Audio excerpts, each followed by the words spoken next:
Say your intro. Say welcome to the capsule. You say it. No, Why? because it's your show. But why can't you help me out once in a while? What am I doing right now? Okay, so do it. You do it. Say it. Don't put this as an intro. I'm gonna put this as you know already. I'm gonna put this as the intro. It's long for nothing. So just say it. Welcome to the capsule. So you didn't let me do it then. Welcome to the capsule. Welcome to the capsule. I was about to do it. Okay. Welcome to the capsule. What's going on, everyone? Welcome to the capsule. Just started from there. No, I'm gonna start from earlier. Okay. How's everyone doing? Hope you're all good. How are you doing, Genevieve Lou? Yeah, I'm overwhelmed and thriving. Overwhelmed and thriving. Yes. Is it possible to be both? Yes, because I feel like I'm the type of person who's like, I just have to always be on the verge of too much. Like that's To my do what? life. To operate. Yeah, like if I'm not almost too busy or almost like too overwhelmed, then I'm bored. Right. Like I have to be almost on the verge of a breakdown. Okay. And I realize saying it out loud might not be a healthy way to operate. No. But I feel like that's my sweet spot. Yeah. And does that involve also being super grumpy all the time around the house? No, not all the time. Oh, Just sometimes okay. when you are annoying and make things too long. When I'm annoying? I don't think I've ever been annoying. Thanks for being here today. Yeah, you're welcome. On the topics of having way too much on my plate, but Yeah, same. When I committed to this podcast, you committed to this podcast. That's how it works. I'm not sure that's Yep, how it works. that's how it works. Okay. It's in your contract. So, also shout out to Eurobattle on my top. This is from 2012, but it's no longer called Eurobattle. It's called the World Battle. But back in the You've day, had the sweatshirt for like 11 years. yeah, and it at one point was white. Was it? This was a white top. Yeah. Interesting. This is not a grey top, but that is Hilarious. faded. Yeah, shout out to Momentum Crew. We used to go to Eurobattle every year when it was called Eurobattle. So, what do you want to start with? That's the This is your show. I know, but Where's your outline? where's my outline? I have an outline, but I'm giving you the freedom of choice of where you want to start. Do you want to? I don't know what's on your outline. Okay. Actually, no, let's start just because in the edit it'll be easier if I know this is at the beginning. Let me talk about the Nike thing real quick. Okay. Tell So, me about the Nike thing. How The about Nike we start thing, it's there? not actually for you, it's for them at home. Ladies and gentlemen at home, thank you for your continued support of this Own the Floor battle that we're working on, because it's wonderful to have everyone respond so well to what's going on. I thought, first of all, we'd talk about just judges and hosts, because we had put the announcements out. But for those that like to listen to my soothing voice, we should go through them. So should we start with the DJs and hosts? Yes. Okay, so do you want to go? For who's Do hosting? you want to talk about who's hosting? Yeah, I do. Actually, I think it's the best host in the country. Oh, yeah? Yeah. Hannah? Yeah. Well, she hasn't really hosted a lot before, so let's hope so. Yeah. I believe in her. I think she could be. Yeah. And? Me! So, yeah, we have the Capsule's very own Jenny Lou. That's right. Funnily enough, was not actually anything to do with the Capsule. You being hired. You were on their list before I even brought my suggestions to the table. That's right. It's Nike that wanted me. Hear that? Hear that? Because I know people are going to be like, oh, he got his girlfriend to host. No, it's Nike who wanted I would have done everything. I tried my hardest to not have her They are host. the ones who wanted this, because I hosted last year's one as well. Yeah, so I think from the team, it wasn't just Fern also was a Yeah. advocate for having So me back. because of my fucking sexy performance last year, Oh my God. and now that I'm a more matured host, having Yeah, you've hosted one battle since then. two, Oh.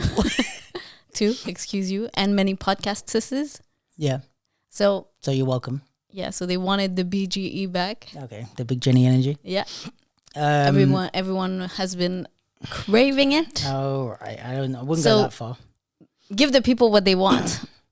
So it's me and Hannah. Yeah, Hannah Trolsey, shout out to Hannah. Yeah.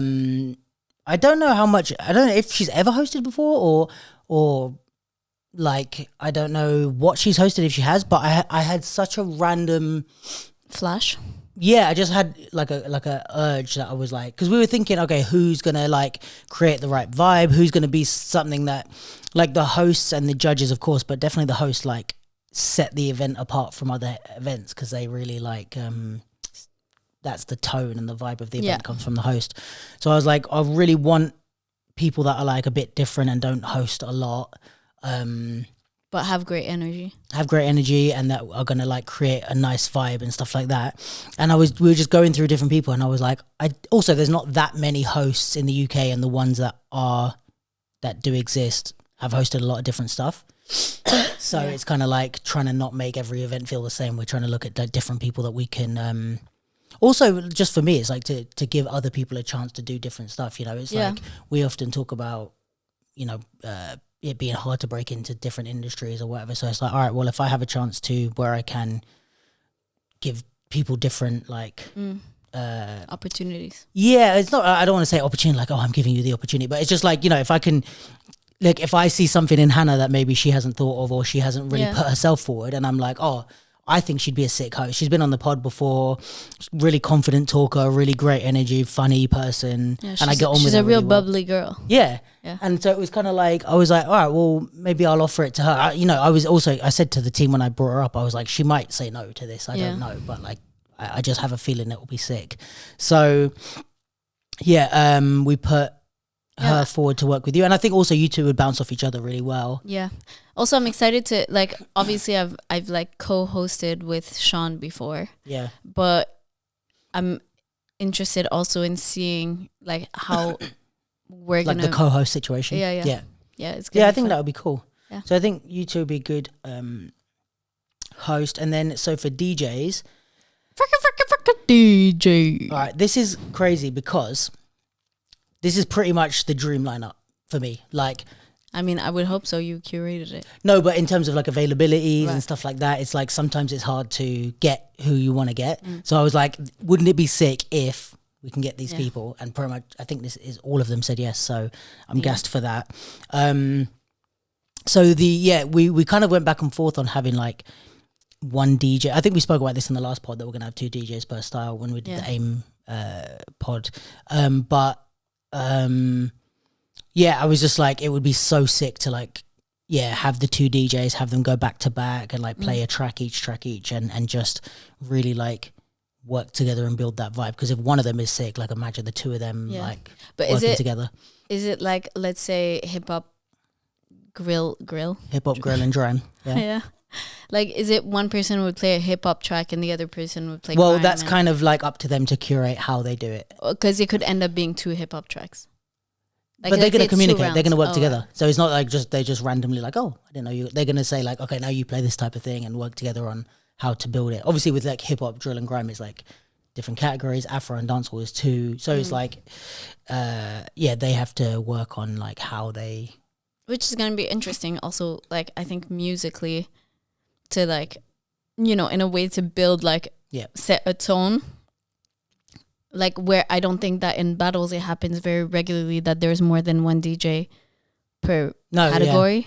And so it's like that conversation might be like, it's going to be interesting. I think it's something quite like unusual. Yeah. And even in one battle, I want them to go like track. Right. And I really want the DJs to like kind of not run the show, but like I want them to be like the kind of focal point. And because I'm running the show. No, I'm running the show. No, actually, technically, Fern is running the show. Technically, Nike is running the show. But I want them to kind of, you know, it's like I want the music and the DJs to kind of really dictate the kind of flow and the vibe of the event. So even in terms of, let's say, like prelims, like whether it's going to be like more structured in the sense of like, because every battle in the prelim battles it's one round and then they go back and forth and that's your prelim. So they'll go back and forth. So it'll be battle, one DJ plays one battle, one DJ plays the next battle. Yeah. Back and forth. Even with that, it's like, depending on whether they want to do like, let's say whole, like, you know, half the category garage and then half the category house, or if they want to do house garage, is up to them. So it's like, it's how the DJs would play. Cause it's like, if you're in a like club or something, it's like they might go through it in that sort of vibe, where it's like a garage section, a house section. So it's like, let's go with like the vibes. And also it's like, I think getting back to the idea of like, okay, let's say you're warming up for your rounds, you should kind of be in the sort of vibe that you're gonna dance to. Like, imagine getting all like, you're warming up to garage and then it comes on as something completely different. It's just which happens a lot in all styles. You're just kind of like, you jump on it and you never like no. But this, I want to really like the vibe to be the main focus point, obviously within the competition format. So yeah, we've got for hip hop, drill and grime. Hip hop, grill and grime. Yeah, grill and grime. The wonderful Glade Marie. Jeez, I love her. DJing with the wonderful Josh Costanzo, who we love. Yes. Such a sweet guy. Yeah, two people who I love. Not only them as like DJs, but I just love the songs that they play. Like, it's just good fucking music, and like that's really what I wanted with this. Is like, and they're both very stylish people. Yeah, both very cool. I think that everyone's going to be very cool, especially after they get styled by Nike. Jeez. And then two friends of the show, we have for House and Garage, Steph B and Tigran. So yeah, that's going to be super cool. Tigran he's been on the pod as well, but ages ago. Is primarily a House and Garage DJ. Outside of battles, like not even in the battle scene, he just in clubs and stuff. And Steph has obviously DJ'd a ton of stuff before, and house is her preferred style. So I think those two working together would be really awesome. And then for Afro and Dancehall, we have Mr. S. Mr. S, hello. We love Mr. S. We do. And Tilly Indigo. Shout out to the Nava Knights. Yes, and Tilly Indigo as well, who is a sick dancer as well as a DJ. I don't know her, I have to admit. You'll meet her on the day. Don't worry. You'll get to know. Yeah. But also she's kind of like up and coming as a DJ, so I think it's really cool to pair her with someone like Mr. S, who's really like established. But even there, he is really established, but I feel like he doesn't like battle for DJs. DJ for battles. Yeah, not as much. He has his own nights and he DJs like, clubs and stuff. I love the way, like, I've been to quite a few Nava parties and just like different times where he was playing, and or even like saw some of the mixes on Instagram that he posts, and I think I love the music he plays and the way he mixes, but it's like I feel like I haven't necessarily heard that much in battles. Same for Glade. Yeah, that's kind of why I wanted them. Yeah, but they're both so sick. Yeah, and I think this is kind of the thing where it's like, I want DJs who care primarily about the music. Like, I love the fact that we have battle specific DJs. Yeah. But I want DJs who are like DJs first, and they're just gonna prioritize playing good fucking music. Yeah, it's like DJ, and not to say like this is not a diss to battle DJs, but it's like I feel like there's battle DJs that like mix for a battle. Yeah. And then maybe this is more a mix of like some people that are like club party DJs that are just like, not like, I'm sure they can do a battle, but like that we don't see as much in the battle environment, which is really cool. I would be maybe I'm out of pocket for saying this, but it's easier to, I would imagine it's easier to transition from doing clubs into DJing battles than it is to be a battle DJ going into clubs. Yeah. Also, I feel like for a battle, it's like you basically play one song. Like you play one song and then you stop and then play another. So, but this, hopefully, with the idea of this is that they're going to be in that mode of like creating a vibe throughout the whole day. Yeah, which is kind of what we want, But yeah, so judges, hip hop, drill and grime. While Glade and Josh are spinning, we have Stephanie, J Funk, and Shorty Buck. So that is dope. Covering quite a few different styles in terms of what they know, but also, it's not going to be the way the judging is going is not going to be based on style at all. Yeah. Which is the way I think all styles should be done. I've spoken about this on the pod a long time ago, but it's going to be based on, I have a whole breakdown to give the judges, but basically your connection to the music, your control and use of your body, and then your creative thinking. And within that is loads of different sub like things that you can consider within those categories. But like, the foundations of a style are only going to be kind of relevant when they cater to one of those categories. Criteria. Yeah. So like, if you do was it on the pod that the one that we recorded that I spoke about this maybe? Or the one before? Or maybe it was with, I don't know, maybe it was with the girls, but the AIM girls, but I was saying like a hit to a snare is such a like appropriate, it sounds, it looks like how it sounds, you know? So it's like, okay, in terms of using that foundation on the snare, then that will help to be your connection to the music. And if it's a more level of difficulty, that's like body control. You know what I mean? Like rather than just being like, oh, you get points for just knowing foundation. For doing the Fresno. Yeah, exactly. And especially on a, like doing the Fresno on a dancehall track that makes it has no relevance. Like, so yeah, Stephanie. But you can still do it at the battle. Yeah, do all the Fresnos. B-Girl Stephanie, Jordan J. Funks, Shorty Buck. Then for House and Garage, this lineup's going to be sick. Faye Revlon. I love Faye. I love Faye. I'm such a fan. Yeah, me too. Kid Karam. Also a fan. I've heard of him. I'm not sure. Yeah. No. Shout out Karam. And then Cynthia Paradoxel. Yeah. Who isn't like judging a lot around here, but is super dope. And like her thing is house, like Paradoxel are like the house crew, right? Yeah. It was like Babson's company, crew / company. Yeah, we saw them at Summer Dance. Yeah, perform. So they do a lot of theater work, and I know everybody who's part of the crew is very active in the dance scene. Yeah, pretty much. Yeah, Cynthia is absolutely legit. And then for imagine you were like, she's absolutely not legit. Yeah, I'm having her to judge. And then for Afro and dancehall, we have Corey D, Delons, and Barra Machine, who are all going to be sick. Like the judges' demos are going to be fire. Oh, we're doing judges' demos. Of course. Okay. I want to make sure that we communicate to the audience. It's going to be your job. Yep. Taking notes. That the judges' demo is not. I hate when they say this is to like prove how good they are at whatever they say. What's the thing that you say? Not prove how good. Like this is to show you why they're the ones making this. It's like no, it's just an entertainment. Just for fun. Because there are It's just because we want to see them. Yeah, just because they're dope. Yeah. And it's like who doesn't want to kind of Karam sit there and the whole day without doing a little head spin? Yeah, I'm not paying this money to just see Karam point his hand. Yeah, exactly. Dance for me. Do a front flip on your head, Karam. Yeah, come on. Okay, the event is free, by the way, but you know what I mean. The last, yeah, exactly. You're not paying nothing. In fact, you're getting paid. Paying my time. So the last, okay, so. Tell them. So, Nike stuff. Right, guys, listen. Hello. Nice to meet you. Nike stuff. So the categories, all three categories are now full. So shout out to everyone for coming through and really responding, sharing the stuff, signing up. We love that. Thank you very much. Some of the wait lists are also full. Damn. So we not only have full categories, we also have a bunch of people on the wait list.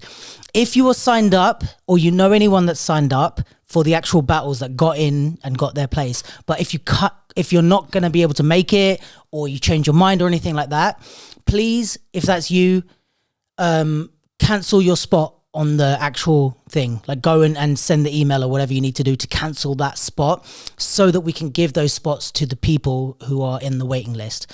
And if you have a friend that they're like, oh yeah, I don't think I'm going to come, tell them cancel that spot because there's people sitting there like ready to battle. They're stealing somebody else's dream. Sure. And on that, we had a meeting today and we figured this out. So if you are on the waiting list and you want to come at the time of your prelim to see if there's a no-show, you're welcome to. We cannot promise anything. If everybody who signed up shows up, there's no space.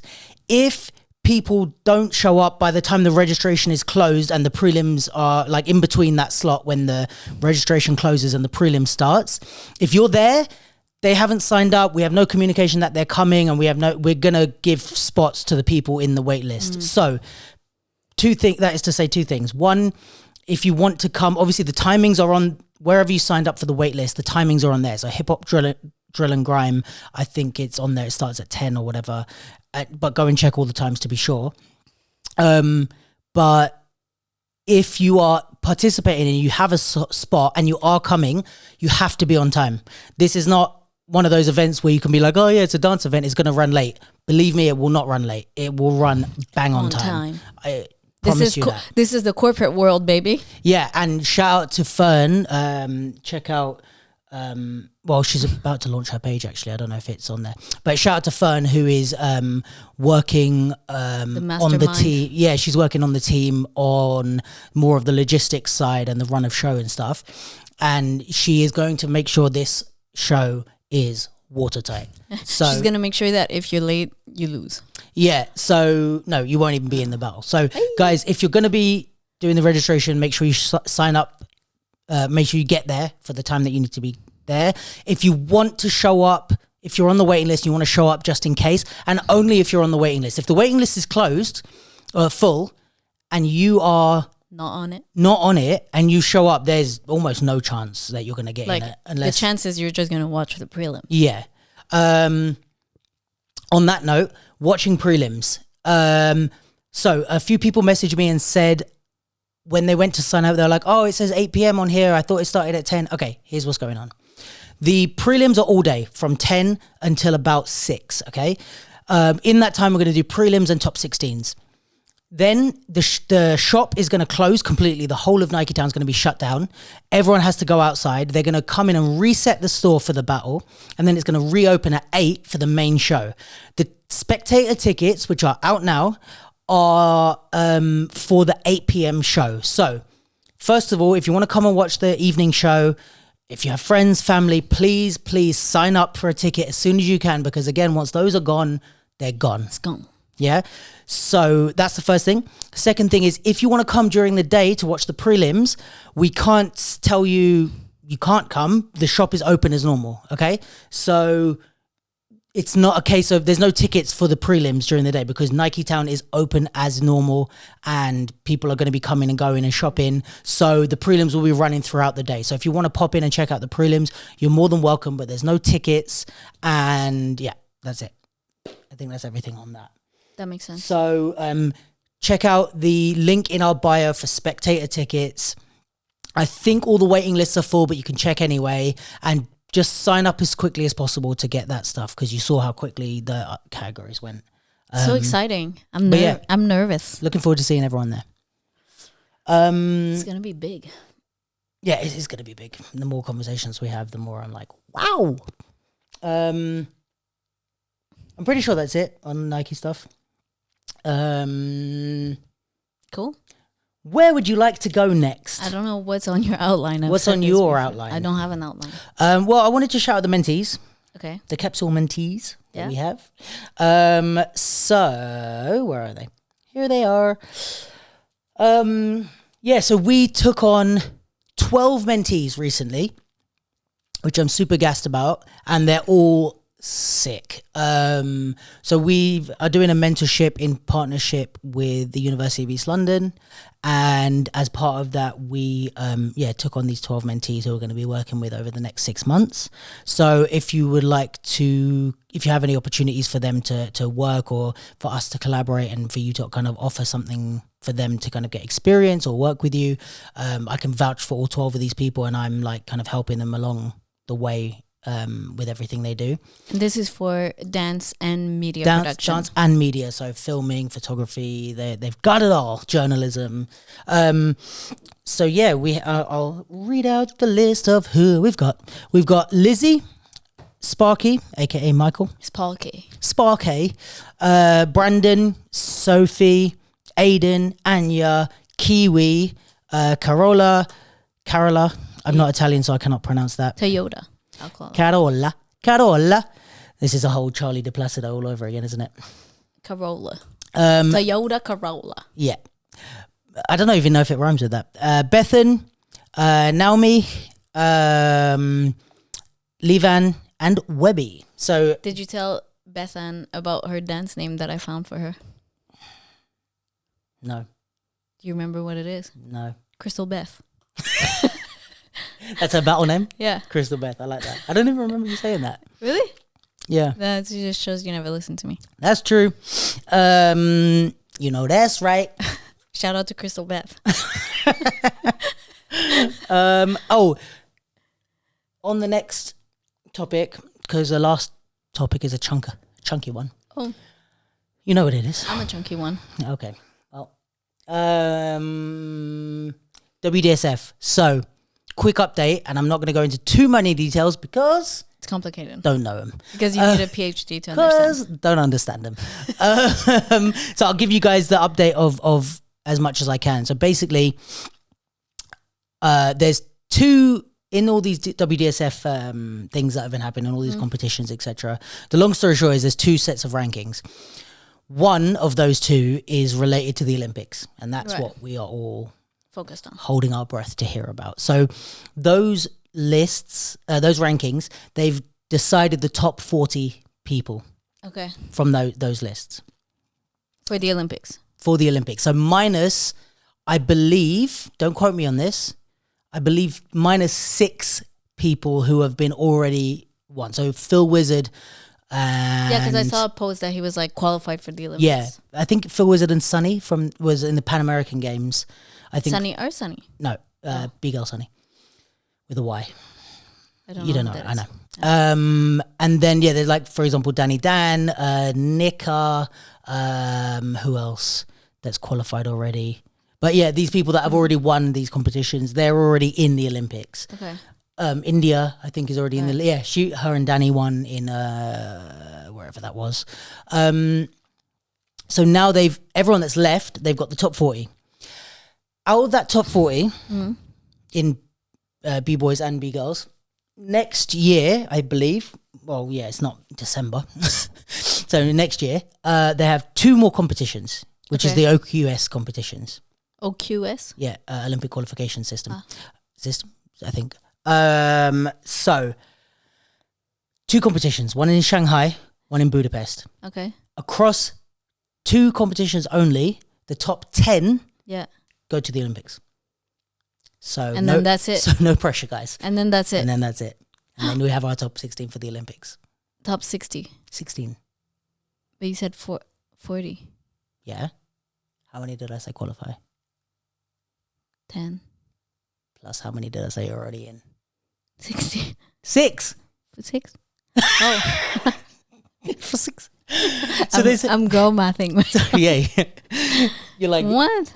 So there's already been these competitions where along the... Okay, so the top 40... Okay, wait, let's start again. Yeah. There's already been these competitions all year. Yes. Some of those competitions are automatic Olympic qualifiers. Yeah. So out of that, there's already been 6 people, I think, that 6 breakers, B-boys and 6 B-girls, who I think are already in the Olympics. So that's 6 places out of 16 that are filled for the Olympics. Now, out of everyone that's left who didn't get picked... There's 40 people. Well, there was more than 40. They've chosen the top 40. Okay. So that top 40 of everyone who was left, which is way more than 40, those 40 go into the OQS, which is apparently is made up of 2 competitions only, Shanghai and Budapest. So 40 people, 40 B-boys and 40 B-girls will enter 2 competitions, and across 2 competitions, whoever's top 10, obviously there'll be a winner, there'll be a second place, there'll be a third place, but it only matters whether you're top 10. No lie, I could not handle that pressure. Yeah, so you've got 2 competitions to make a top 10 out of top 40, and I think everyone does prelims. So if you're not in the 40 right now... You're out. That was just, you had a good year. For the Olympics this year. For the Olympics in the next 10 years. Yes. But obviously the WDSF, I think, will continue with these world rankings and stuff like that. I think that just for fun. Well, it's not only about the Olympics, it's its own system. Yeah, but it's just for fun system. Well, there's a lot of money and sponsorships and stuff. It's way more than just for fun. But it's just not Olympic related next year, I guess. Fair. So high stakes. Yeah, so there'll be live streams. And so basically the long story short for people listening at home, when you see WDSF something and you see all the breakers traveling and you see them all going to Budapest and you see them all going to Shanghai, that's the ones you tune in When you see a lot of breakers with poops in their pants, it's because it's the Olympic qualifier. Because it's stressful. Oh, right. I was like, what? So this is going to be a stressful time for them. But 2 competitions to come top 10 in their respective category. So, it'd be interesting to see. Well, Karam, Stephanie, Vanessa, a lot of people. They could all make it. Yeah. There's a lot of people that we know. I Vanessa, I want you to make it. I think they have a good chance. I wonder if we can find the. It has to be so much work. Well, yeah, it's also just like you only have 2 chances to get to. You only have 4 minutes to save the world. Yeah, that's exactly not true. This is your hold music while I find the thing. But yeah, I mean, I don't know what you're looking for, but yeah, that is like so much work to put into. I mean, that's what like competitive sport is, right? Like in any discipline. Yeah. So do you want to know the 1, 2, 3, 4, 5, 6? Yeah. Oh, they've got their real names, so I don't know. That's funny. Like I don't know the breaking names. Like Alan. So you had the World Championships in the United States, which Victor won in the b-boy category. Then you have the 2023 African Championships, which says Bilal. Oh, sorry, Billy. We have it here. So Billy won the African Championships. He's the second one that's qualified. Then the third one is the European Games, which Danny Dan won. Fourth one is the Asian Games, which Sugar Kicks won. Then the WDSF Oceania Championship, which was in Australia, J-Attack. And then the last one, which, like I said, just happened, Pan American Games, Phil Wizard. So is it That's like... the 6. And then for the B-Girls, let me do the B-Girls. So the host nation gets 1 place. Interesting. I don't know how that's going to work. Because in the B-Girls, we've got 7 listed. And the B-Boys, we've only got 6. So maybe they haven't named their 7th. I don't know how this is going to work. But apparently the host nation gets 1. So apparently France is... They get a free B-Boy. And B-Girl, but they haven't... as far as Wikipedia is telling me, they haven't named. But Sissy is the B-Girl for France. Then you had the World Championships. Nika won the African Championships. Elma Mooney from Morocco. And then European Games, India won. Asian Games, 6-7-1 won. The Oceania Championships, Raygun. And then just recently, Pan American Games was Sunny. So that's 7 in the B-Girls. So is it that like if it's European game, like are you able to enter like any, like if it's a Pan American, it's only if you're North American, blah, blah, blah. Okay, right. Yeah, and then the Asian ones so they qualify 1 person from each like continent, I guess. Fair. And then the OQS, I think, is free for all. Open. Yeah. Then it's maybe it's called open qualification. No, Olympic qualification. I don't know. Because it's like, yeah, I guess if you're in Europe, it's like there's only 1 European spot in the top 6. Well, yeah, if you win that one, yeah, and then in after the top that you 10. have to qualify. Like, I wonder if there's a limit of like how many people from one country could make it into the. I think there's probably 17 different rules for everything. There's so much to learn. These breakers have a flipping PhD in WDSFing. Yeah. But we have full-time jobs. We don't have time to learn your rules. Yeah. Well, I'm going to try. But the important thing for listeners and watchers is Budapest, Shanghai. Those are the ones to tune into. Those are the important ones. Top 10 across the 2. So even if you win, you're not, well, you probably are guaranteed a spot somewhere in the top 10. But like, it's not about once you've won, you're qualified. It's about the spot that you qualify in. The ranking. Yeah, as long as you're in the top 10, you're good. Because if you're ranking, you're cranking. That means literally nothing. Okay, cool. So... You better rank that soldier boy. Rank that soldier boy. Ooh, I love it. You're saying you love it, but I don't feel like you love it. I don't love it. Last couple of bits. One was we spoke about briefly the comics from Portugal. Oh, yes. And his issue with the social media guys. But yeah, basically, Comics put up a post saying there's an Instagram channel called Hip Hop the Your Support or They Our Support. I don't know what it is, but it's like any way it's written, it doesn't make sense grammatically, anyways. They Our Support. They are. I don't know. Anyway, he just put up a post saying that they posted something of him and Ev freestyling at the OV battle, and he said he doesn't want any of his footage posted on that channel, and he asked anyone that's like not to engage with any posts of his. And I spoke to him a bit about it, and he was kind of saying that like he doesn't like the idea of people who are like kind of not in the scene, because the guy who runs it, his account is linked, so we can see who it was. So he's kind of saying that this person is not in the scene. They're just using, and it's a model that's used across Instagram a lot, but like you use these kind of viral posts and you just share loads of viral posts to get like a big following, and then you charge people to have their stuff reposted also. So there's a lot of like fitness pages that have that, and if you want to be promoted on their page, you pay them or whatever. I don't know who's paying for these things.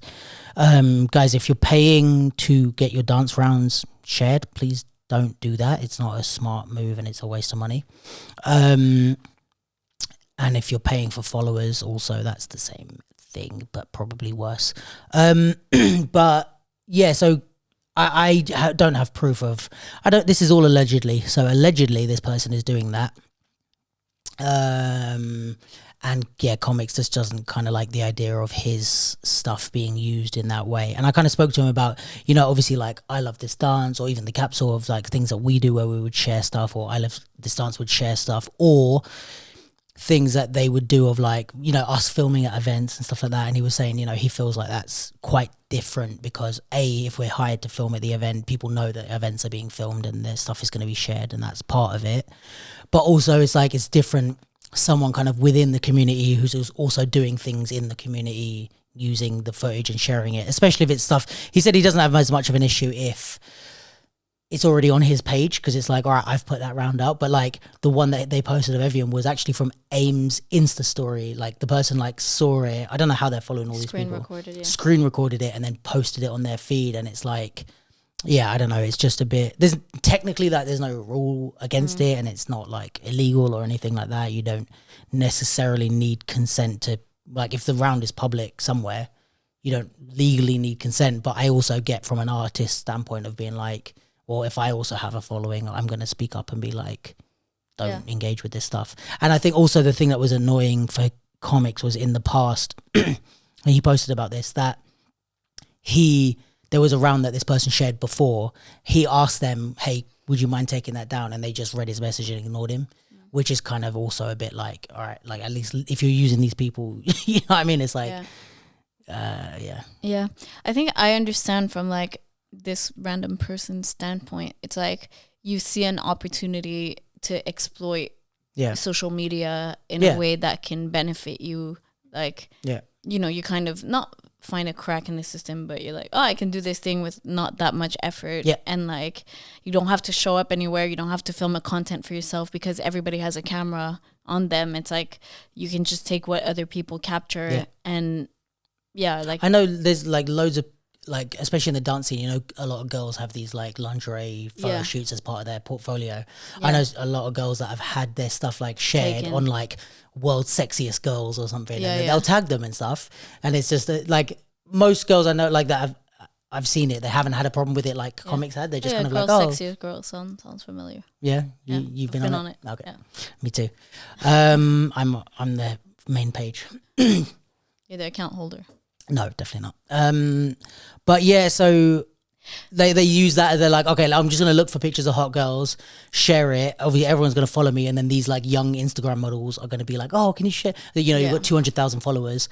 Oh yeah, pay me $50 to which is like picture. unethical and not cool. But at the same time, I get that there's some people that they're into that. Like that, they just don't give a shit. Yeah, they just, and also I feel like social media makes it like, you know, in a way, not to jump on the dehumanization like bandwagon, but I think like social media makes you feel like very removed from the people. Like it's a real person, a real artist dancing, but when you consume it, you just like see content. It as a video and as content. So I feel like that's probably how some people like shamelessly, you know, justify it to themselves that like, oh, it doesn't matter, a bunch of people are doing it, I can do it too. And it's kind of like, in a way, I was talking about it like likening it to the Dave Chappelle situation where he signed this contract that he didn't love, and then he used his audience to be like, I legally signed the contract, but I have a huge following.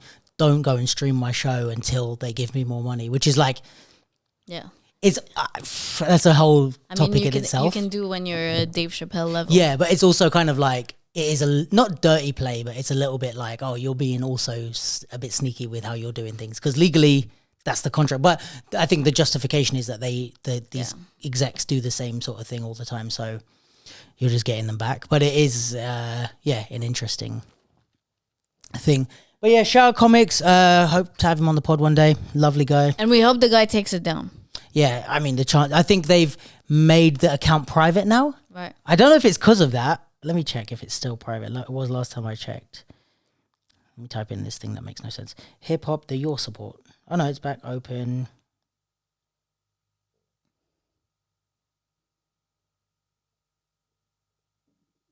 I don't know if... Is Comics still there? Is Comics still there? That's the question. No. Looks... Yes, it is still there. Specifically the one that he said to take down. I mean, to be fair, at least they credit the dancers and the videographer. Okay. That's more than some people do. Yeah. And I mean... How many followers? 140k. Follow for follow, likes for likes. I mean, maybe the person is in the scene. I don't know. This is all allegedly. Allegedly, flooded, allegedly. Yeah. Okay. Anyway, that was that with the comic situation. And the last one is, you know what it is? You know what it is? The Matrix. The Matrix. The Matrix. Free your mind. And the rest will follow. Is that something? Free your mind, and the rest will follow. What's that from? Be colorblind, don't be so shallow. It's a song. Well, don't sing it so perfectly, otherwise we're going to get copyright strikes. That's true. They're going to think it's the actual artist. That's true. Should I do it worse? No. So I drove 5 hours straight to the theatre. The theatre. Out of one seat into another seat to watch Boy Blue's performance of Free Your Mind. I believe it's called Aviva Studios. What's the name of the Factory? No, it's not called The Factory. It's called The Factory International. Factory International. It's not called The Factory. Factory International is different. It's The Factory International. I don't think it's The Factory International. I think it's Factory International. Whatever. Okay. Let's put some money The main point is Factory. Yeah. You know that Aviva, it's called Aviva Studio. Well, obviously Aviva because of the insurance company. But, you know, it's the largest private donation to, like, the arts ever in the UK. No way. Yeah. To build this venue? Yeah. Interesting. And I think it's going to be called the Aviva Studio for, like, a period of time. Because, right. did you see it in the theater, like, the auditorium, the seats are, like, bright yellow? Are they? Yeah. Well, maybe I think because of the way the room is, like, because the stage is like a multifunctional space, so it can have different configuration. But when it's like auditorium maybe I missed that. Which I don't think it was for that show. Yeah, it was. The first half is like normal theater. Yeah. Okay. But the seats are like bright yellow, and I remember when I saw it, I was like, yellow seats, and then I was like, oh, Aviva. Yeah. Color of them. You went there? Yeah, I just went for like the building visit. Oh, okay. When I was in Manchester. Right. So yeah, it's a bit of an all-star cast. I mean, hold on, I want to find the. I mean, the director is Danny Boyle. Yeah. Famous British director. Yeah. What else did he direct? A lot of stuff. Come on, I don't know. Get the list out. That's not what I'm looking for, actually. Okay, that's what I'm looking for, actually. Oh, Gareth Pugh is the costume designer. Gareth Pugh. Danny Boyle, choreographed it. Obviously, Mikey J does the music. Kenrick choreographed it. Danny Boyle directed. Gareth Pugh did the costumes, which were my favourite part of the whole show. Costumes are fire. Absolutely fire. And then Ez Devlin, who is... Set. Absolute... G did the set design, stage design, that type and of light thing. probably. And lights probably. So yeah, there was a bunch of Manchester dancers in the show and some Boy Blue regulars. Nicey, Hannah, some usual Tanaka, suspects. Some of those. Yeah, the usual suspects. But they were the minority, I believe. I believe the majority was like these Manchester-based dancers. Good they also had, Yeah, it's okay.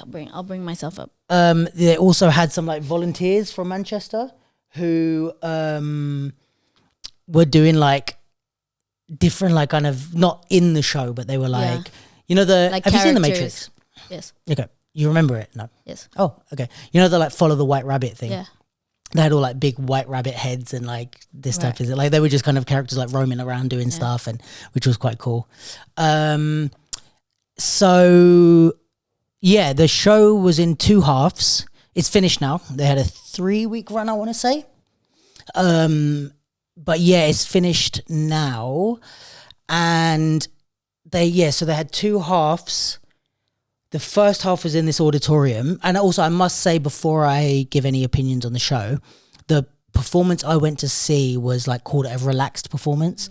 So it was like without, the music levels were a bit lower, the house lights were on a bit, I think there was some like smoke. Maybe and the lights might not have strobe lights that were out there, and I think it's for like, I'm assuming like people with access needs, like autistic or whatever, like neurodivergent, any of that type of stuff. It just makes it a bit more accessible. I mean, there was a baby in the show. Luckily, he didn't cry, but not in the show. No, it wasn't a baby in the show. There was a baby in watching the show. Yeah, so the first half is in the auditorium. I was up a couple circles. I will say it's very steep. Yeah. Very steep. And like as soon as the circle ends, it's like the stage is below. Like there's not really distance. Like I think, like say Sadler's, you have the thing, the circle. Then you have a bunch of space at the bottom and then the stage. So even if you're there, you're still far enough away that it levels out a bit. This was like looking at the top of their heads. Right. So that's one thing I didn't love. So maybe not like for dance. Yeah, or unless it's like really specifically made for that type of thing. I guess the people in the front, like the bottom stalls, it's like they are getting a normal thing. So you I don't know. It's just something that I would, if I was choreographing there, or I would recommend someone bearing in mind. You know, because I did feel like I was looking at the top of their heads a lot. I'm being dramatic. It's not literally the top of their heads, but from a really steep angle. But that's interesting because it's like, in a way, it might be good because you're closer to the stage. Yeah, but like closer from the wrong angle. Like it depends what you prefer. I prefer a front angle rather than being closer up. Yeah. You know, very big stage. I don't know how it compares to something like Sadler's or something, but it was bigger. Yeah, I mean, and Sadler's is pretty big if you've been on that one. But also it's like, because the stage is like the stage space is multifunctional. Yeah. So it's like the depth and the width of it can change. So it's like depending on the setup that they have. Yeah, of course, yeah. And then they had an intermission, which was maybe about half an hour. Okay. And then they switched over to this other space, which was kind of like a runway in the middle. And there was like 2 like archways towards the end, and then like the dancers could come out from those archways, and it created this thing. They have like this screen almost that can be like placed on the middle of the runway, and it goes big, and then they can lift that up. So they did a really cool thing actually. Like they have different color wristbands. I can say this now because it's finished, but like they have different color wristbands in the intermission, and they say, right, get everyone with a green wristband come to this thing, and you just go in, because I've never seen the venue. So you go in and you literally walk in, and it's like half. Like you see half an arch up against the wall basically, and then you see like a screen, and it looks like it's one wall. Right. And then you fill in, and then as the show starts, it lifts, and then you're looking at the other side, which is full of audience as well. So you're like, there were some fucking people that were like, as it lifted, they were like, I'm like, stop ruining the show. It's like a family, like just waving at everyone. It's like, guys, relax. But yeah, it is relaxed. You're looking at the screen as it lifts, so you literally just see another person there. Come on, it's Devlin. Yeah. There was some nice bits. I'm a big fan of The Matrix, so I was like relating it to the movie, or a lot of the scenes. I don't know that a lot of it's going to make sense if you haven't seen the movies. There was also an addition of an Alan Turing who wasn't in the movie, but has, I guess, some sort of relevance to that. Well, because he invented internet, didn't he? I don't think Alan Turing invented the internet, no. What did he do then? He created the machine that basically like helped in, I think it's World War II, the code cracking. Yeah, but isn't that like kind of laid the foundation for? I have no idea if that's true. Internet. Really? Yeah, for like coding.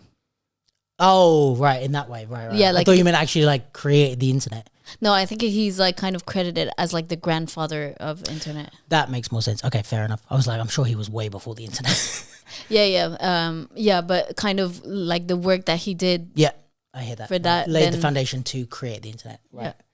Yeah. Allegedly, because we haven't fact checked that yet. Comment on the comments. Well, I don't think he's gonna sue us. He might. You never know. He's dead. Yeah, but. Okay, anyway. carry on. I didn't have a comeback. So thoughts. So like I said, the costumes are amazing. Really, really, really good. And like in the second half, while stuff is happening on stage, there's like some like peripheral characters who are like walking through the audience and stuff. And like you get to see some of the costumes really up close. And I was like they're sick. Yeah, there's one with like a CCTV head, it's like CCTV man, and their head is a thing, and he walked up and like stared at me straight in the face, and I was just like, this is a cool costume. Yeah, I mean, I didn't love it. Well, it's not that I didn't love it. No, that's true, I didn't love it, but I'm not saying that in a way of like I didn't like it. It was kind of like, it was cool. It was like decent, you know. It didn't blow my mind, but it also didn't really like. I wasn't like, oh, I didn't like this, or I thought something negative about it. I was just like, oh, okay. Like I think, yeah. So the first thing is like, obviously, I'm relating everything to the Matrix. I know who all the characters are. I know who's supposed to be Neo. I'm supposed to know who's supposed to be Trinity. Even the jackets that they had were sick. Like just like the costumes were on point. I think.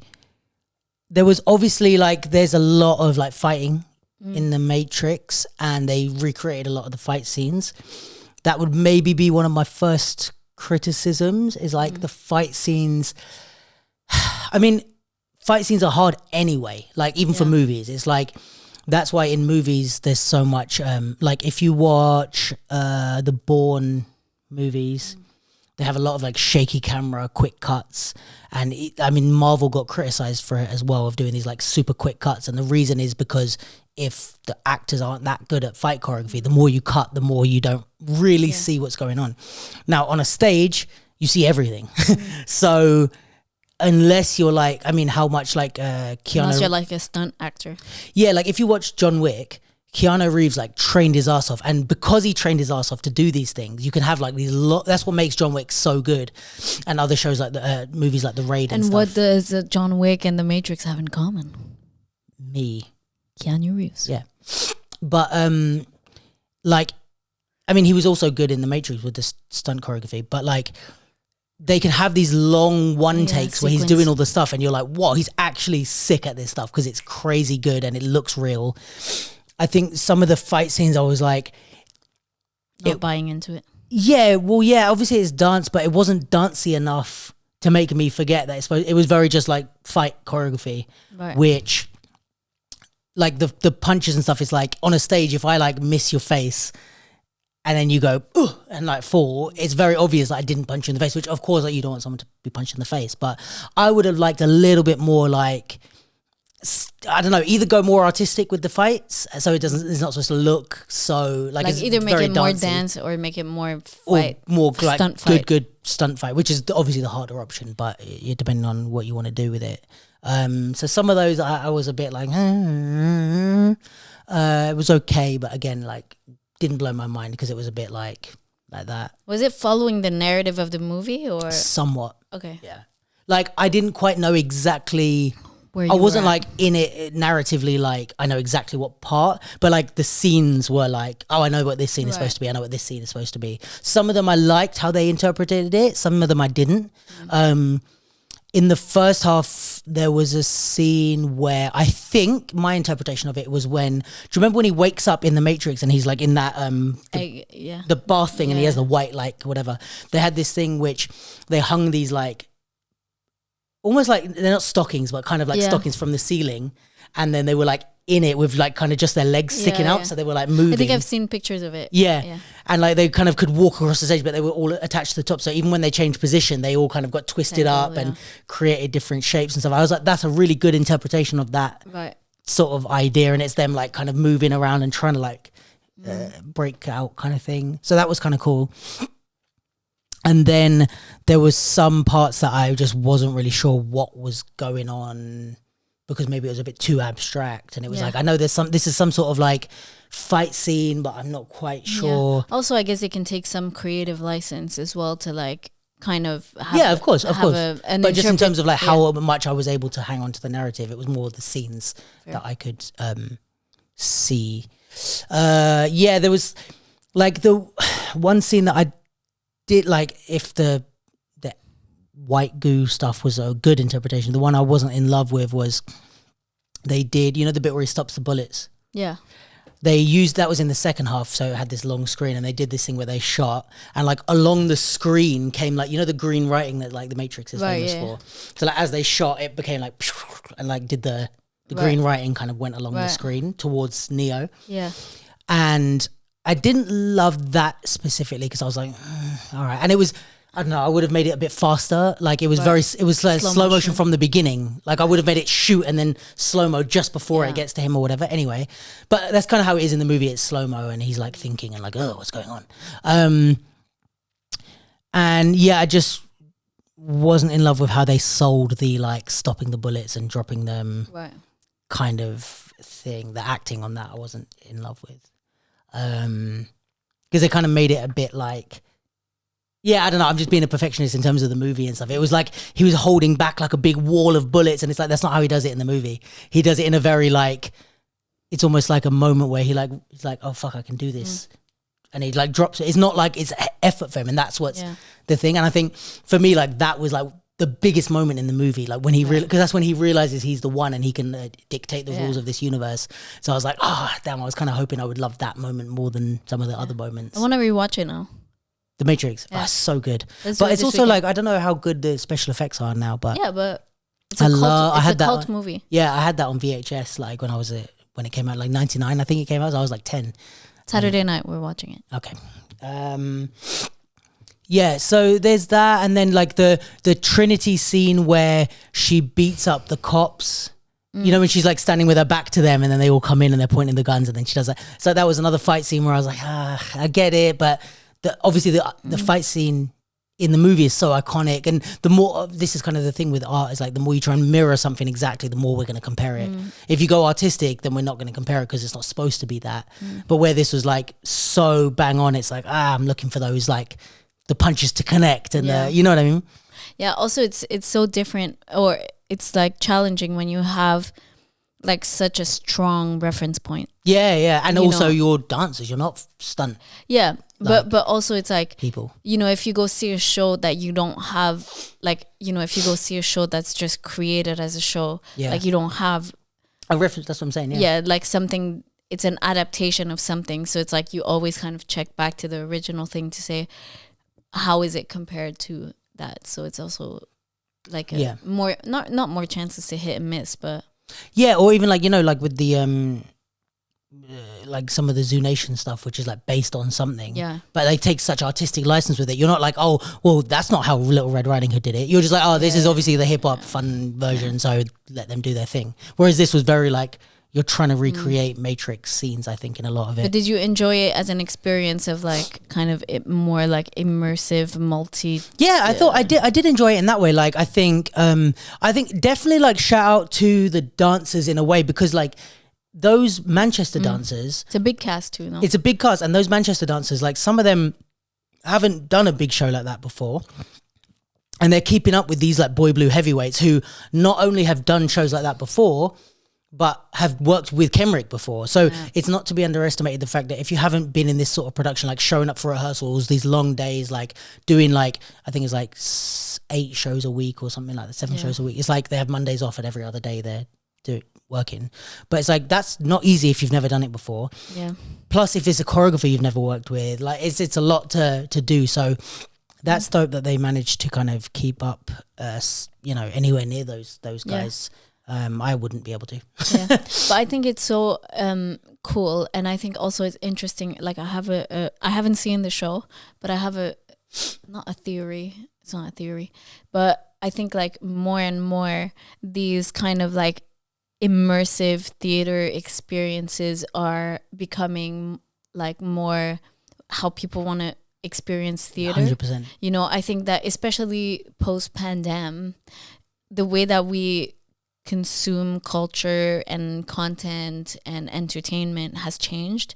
And like, I'm not saying the theater is dead. I don't think it is. But I also think that especially like younger, newer generations are wanting to experience things differently, where you're not just like going to sit in a theater for an hour and then leaving. If you're trying to like bring new audiences into theater, that's the way to do it. Because it's like, I've been at Sadler's many a time and we've watched shows there and stuff, and it's like, it's not the most like some of the shows are amazing, but just the experience of being in that theater for like an hour and a half, and it's hot, and the amount of times I've almost fallen asleep at Sadler's in good performances, not any knock on the performances, it's just tired. Hot and warm, and it's like I'm trapped in this seat between and it's like, it's not the same as being able to wander around and see things and stuff is popping out at you and there's cast in the crowd. It's like a whole, that's like you can bring like a 14-year-old kid to. I couldn't go and bring this like young kid to watch a contemporary show at Sadler's. Like it doesn't make sense. Yeah, and also it's like, just goes to show like you drove 5 hours to go see the show.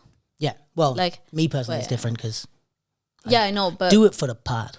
I know, but like, meaning if it would have been kind of like another company doing a regular show in a theater, you might not have. Yeah, sure. Maybe. Well, if it was Boy Blue, maybe.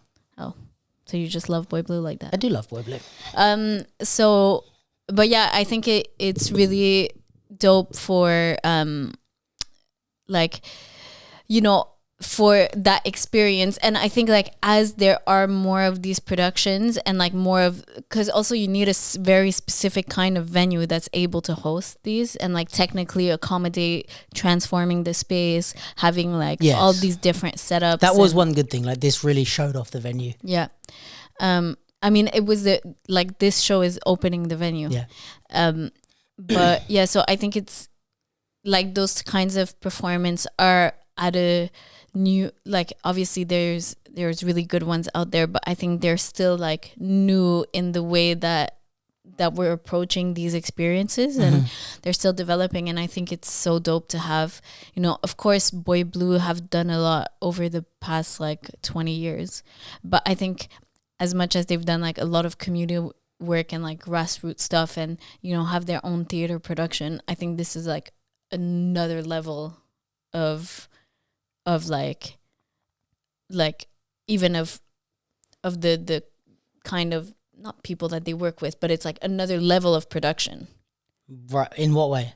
Like, meaning if it's their own theater show, like this is a huge production. Yeah. With like a huge creative team, and like it's not a Boy Blue project. No, meaning they didn't start it. They were commissioned to be the like music and creative team.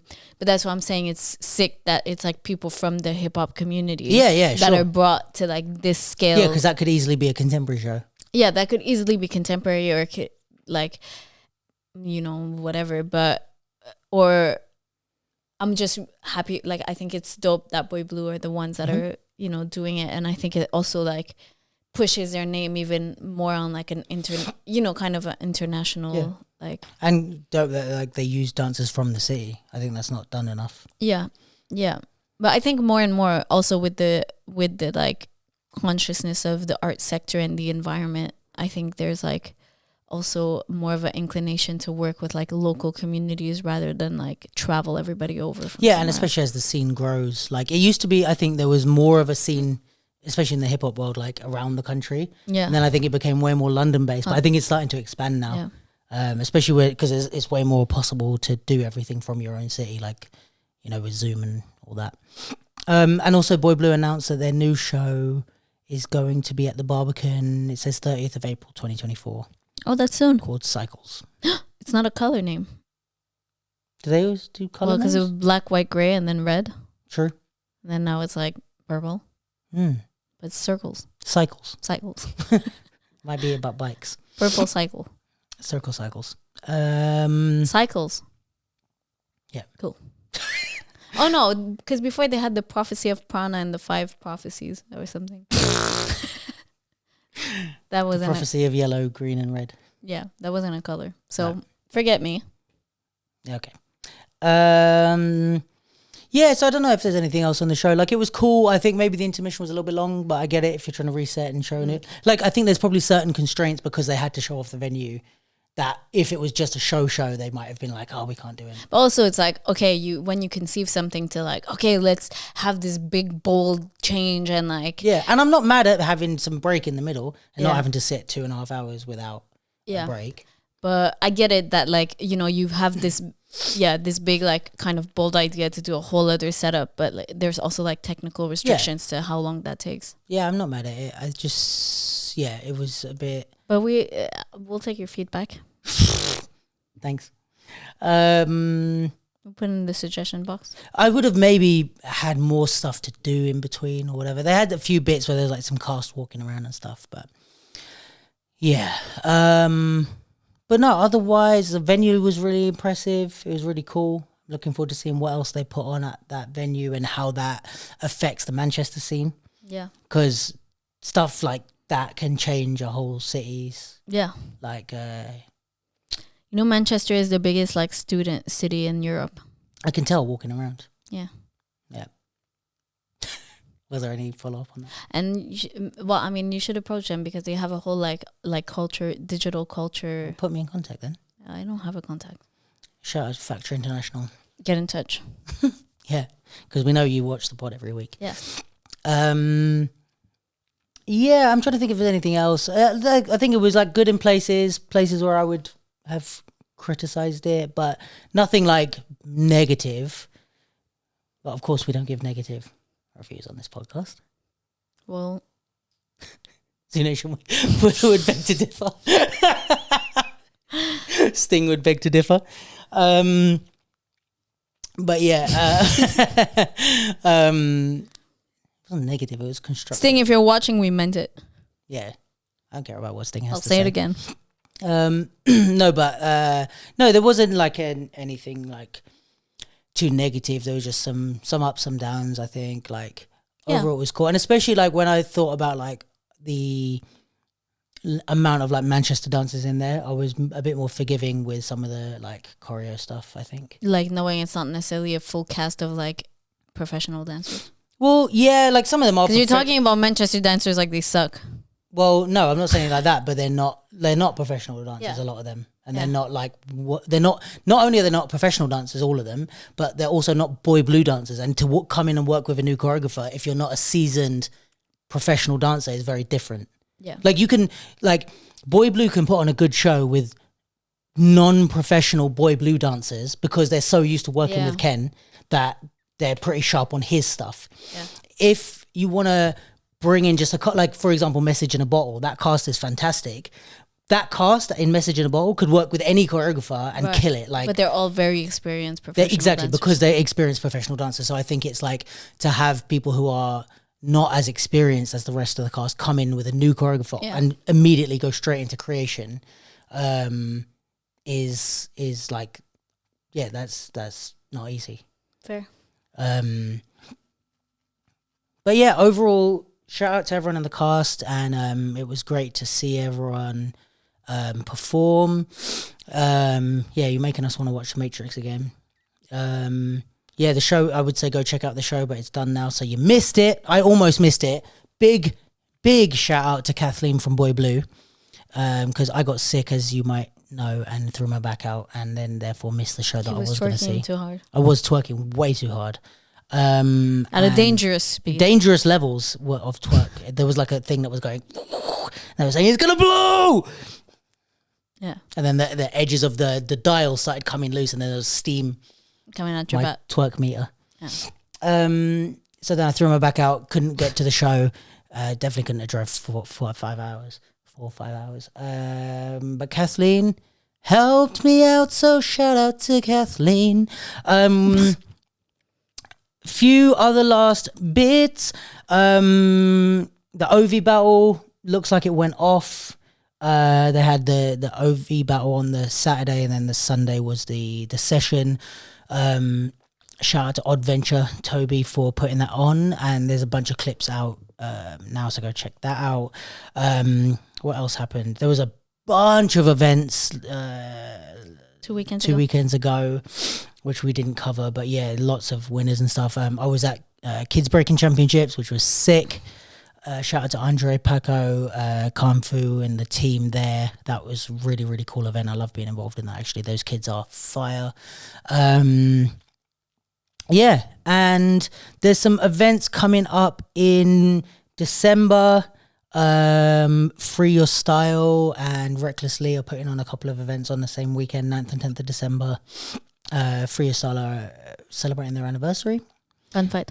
And yeah, there's some other bits I can't really talk about yet. More stuff that I can't talk about. But yeah, guys, looking forward to seeing everyone at the Nike battle. Jeez, next week. Well, you still have weekend.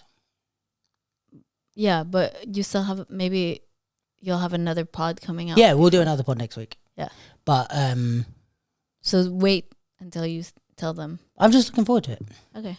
No, tell them what? There's nothing to tell them. See you there. Oh yeah, no, but see you there still. So go check it out and don't tell them now. It's too early. No, but see you there. I will see you there. Even if I'm going to see you next week, I will also see you at the Nike battle. See you next week, and then I'll see you there. Yeah. And then the week after, we'll probably have a little chat about how it went. A debrief easy. Yeah, I'm trying to think if there's anything else. Not really. Just go check out those spectator tickets. Thanks for bearing with us. We've been a little bit off our usual consistent levels of podcasting, and the winners posts have been a bit late and stuff like that. I have such a small team because I'm a small team. Shout out to Sophia, who's kind of come through and helped me on a lot of bits, but she's also now a fully fledged videographer. Little girl's all grown up. She's out there working in the world and doesn't have time for my shit anymore. No, well, she's around, but can't wait to get to that stage. Hey. Yeah, you have to be successful for that to happen. Ooh, gotcha with the comeback. Stinger. Boom, boom. But yeah, so like, Sophia's been coming through and saving my ass on a few counts. But yeah, there's so much happening at the moment. There's still more behind the scenes stuff going on for us. Shout out to Emily Labhart, who's been saving my ass. Shout out to you, who's been saving my ass. Shout out to Fern, who's been saving my ass. Everybody's been saving my ass. What a team of women saving your ass. Yeah. Somehow that's going to be problematic. I mean, it's just facts. Yeah, but it could be like... No feelings, like, only facts. You could frame it as like, I have powerful women who I look up to. Or it could be like, you're making women do your labor. Yeah, but you're paying the women, so... True. It's not like it's free. That's true. Where's my check? Yeah, you're the only one that's not getting paid. Yeah, goddamn, I said that. I'm the only one who's losing. You're welcome. But yeah, guys, I appreciate you guys rocking with us and coming through on the Nike thing. That was sick that everyone signed up so quick and was excited. Obviously, I think the concept went down well, but just it shows that there are like capsule followers and listeners that. But keep it up. Shout it out on social media. Make the capsule look. Yeah. We need to get those spectator tickets rolling. So please go and tell a friend to sign up and stuff. And also, like Nike and like other brands are paying attention to how much traction these things get, and like the role of the capsule in it, I think is like also important. Not necessarily for the capsule only, but also for like kind of organizations that represent the scene. Like, I think so the more kind of we see that those things work and those things have traction, then the more it's like, oh yeah, it is great. And they're going to find those people, like they're going to help get community partners. Like we can make amazing things happen with community partners. Yeah. So, I mean, it also does benefit the capsule, so do it. But also, I think it's an opportunity to like build for a lot of different people. Yeah. And I've got to shout out the team that are working on, like Nike's team that are working. Legit people. Yeah. Like I don't want to say too much now, A, because I don't know how much I'm allowed to say, and B, because we're going to make a video following the Nike battle, like a kind of vloggy YouTube behind the scenes video. So I'd be really interested if everyone could go check that out when it comes out and like let me know your thoughts and stuff, because we're going to detail a bit more like what the process was. Yeah, the process, and also our contribution specifically into it and how it all kind of works behind the scenes, because I think that's really interesting for people. Oh, that's such a good idea. I wonder who came up with that. I knew that was coming. Yeah, it was your idea. I'm a genius. What can I say? You can hire me for consulting and or other services. So that's why I'm not going to say too much about the Nike team, because it's all going to be in there. But yeah, I have to shout them out because I promise you, I hope everyone knows that I have like the dance community's best interest at heart. I wouldn't be doing this shit for this long, for this little money. if I didn't. But now that I'm on these proper projects, it's really nice to kind of work with these people from brands who could not care and do care. Like there's been multiple instances along this process where the people involved have gone out of their way to be like, no, let's do it the way that works for the dance scene. Let's do it the way that the dance scene are going to care about it. Like I don't feel at all like they're just using us, although it is a business arrangement, you know. I feel like they're really like, okay, but like they'll come to me and be like, we want to do this, but how would it be done in a normal battle? Can we change that without ruining the vibe? Can we keep this like? And if I've pushed back, or sometimes it doesn't even get to me, they go, oh yeah, someone brought this up, but we're not doing this because it's not how a real battle would work. And I'm like, oh goddamn, like, yeah. So you're like, look at you. Yeah. So no, it's really nice, and yeah, I'm really happy with the people I'm working with on these projects. So yeah, I'm really. Even just in general at the moment, like all the project, like I was working with Kate Scanlon on the Poppin' Pete thing, and the Nike, and even working with the people that I help, like Fern and Emily and everyone that's KBC, all the jobs I've been doing recently. But it's just like everyone's nice, respectful. Look at you doing paying the most. Well, like you know, not paying well is like, oh look at me, I'm making money, but as in like, because I'm not right now, but like I mean, you're not making money. Well, when my invoices get paid, I will be. Yeah, exactly. But you know, when it's just like people are like, you know, respectful of your fees. It's been a while since people have been trying to like give me crappy fees or bargain me down, which I know is partially my proactiveness and the way I conduct my business that people don't try it anymore so much. But also, I'm just lucky to be working with people that are like good solid business people. Speaking of that, how's your producing consulting stuff going? Producing consulting stuff. Yeah, haven't you been consulting on some funding applications and such? Oh, yes.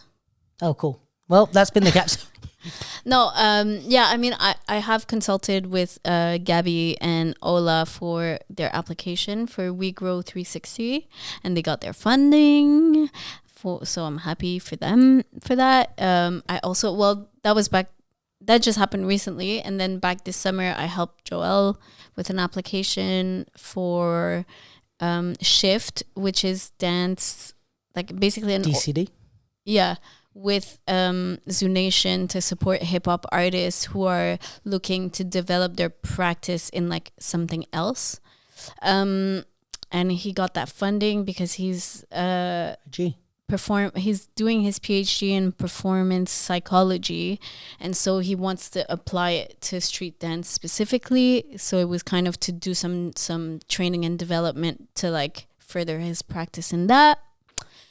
And I mean, who else have I feel like I've read some other applications in the past few months, but so you're open to consulting? Yeah, I think it's like applications and funding and stuff. Yeah, I'm definitely down to do it. But also I think people have to, or not bear in mind, but sometimes it's like, you know, as much as it's application writing, it's also about how you conceive your project, like how, and we've had this conversation a bunch of times, but you know, how you have partners involved, how it kind of benefits other people, like kind of the whole workings of it. So sometimes it's really not just a matter of how you present or write something, but how you like conceive it and how. Yeah, like application writing is as much about like the idea creation as it is about wording the idea. Yeah, exactly. Also, but like, you know, wording it is a big part of it for these things. But yeah, I'm like definitely open to it, not just for application writing, but more also for general like producing, conceiving. Yeah. Like, I think what you're good at, like, because also this is the thing that I think maybe I would say producers in general don't really communicate well as much, because it's like I still struggle with this a little bit, but I'm starting to get it. Is like, what's the jump between just someone with an idea to having a producer and being able to work on it? It's like, what does the producer like do, if that makes sense? And I think obviously we know the producer, what they do on a project, but in terms of like, what can you do for just some guy with a idea about a piece, or you know what I mean, or a project. But it's like, I think what you can do is like, you look at the idea and be like, show them what they need to think about. It's like, oh, I want to make a dance piece. It's like, okay, well, where do you want to perform it? It's like, well, I don't know. Like, and that's where you would go, well, yeah, okay, the venue is very important, and depending on which venue you want should shape how you choreograph it. And and then if those venues want to partner with new artists, like maybe like you would even, this is just where do you want to perform it, you know, and you would be like, well, if you go to somewhere in Ipswich, there's this theatre and they're actually looking for new performances, so if you tailor it around technology and dance, then they'll be more likely to partner with. Like, this is the sort of things where you're connecting all the dots, where I was just like, oh, I just want to make a piece that looks cool, you know what I mean? Yeah, it's kind of like everybody, not, and I don't mean this in a bad way, but like everybody can have a great idea. Oh yeah. You know, so it's like, okay, but what are like, what shape does this idea take, and what are the steps to get to like the first iteration of that idea? Yeah, and I think like the what producers are good for, and I think what you're good for, is like the middle ground of like, okay, how do we develop your idea, but how do we also look at what boxes can be ticked and develop your idea in that direction? So you're like, all right, there's like 20 boxes that can be ticked. If you're thinking this, we could actually hit 10 of them, but if you change it a little bit, we could hit 15 of them. Yeah. You know what I mean? Which is more likely for this, or partners, or funding, or whatever. I think especially in the early stages of a project, I think a producer is really just there to ask questions about like that the artist might not have answers to, but it's like answering those questions and gets you to like the next level of being closer to like a first iteration. A first like try at the idea. So yeah. Cool. Yeah. All right. Well, holla at me, Jenny Lou. Holler at her. Sure, you'll see her at the Nike Battle. My Instagram is gonna be in the description box. No, it won't. It's gonna be in the No, it won't. caption. No, it won't. Tag No, me. it won't. Tag. No, it won't. Follow, No, like, it and won't. subscribe. Okay. What's the sign off? Thanks for watching. Tell everyone goodbye. Bye. That's it. What? You gotta Bye. make it have like have a good week. They've already clicked off the video now. They know it's finishing. Well. Or the podcast. Or maybe they're driving. If you're driving and then you're like, I have to wait for this to finish in order for the next thing to come on, because I can't take my hands off the wheel.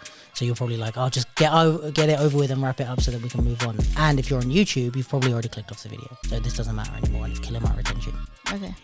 Have a good week, everybody. See you next week, and then see you at the battle. I miss you.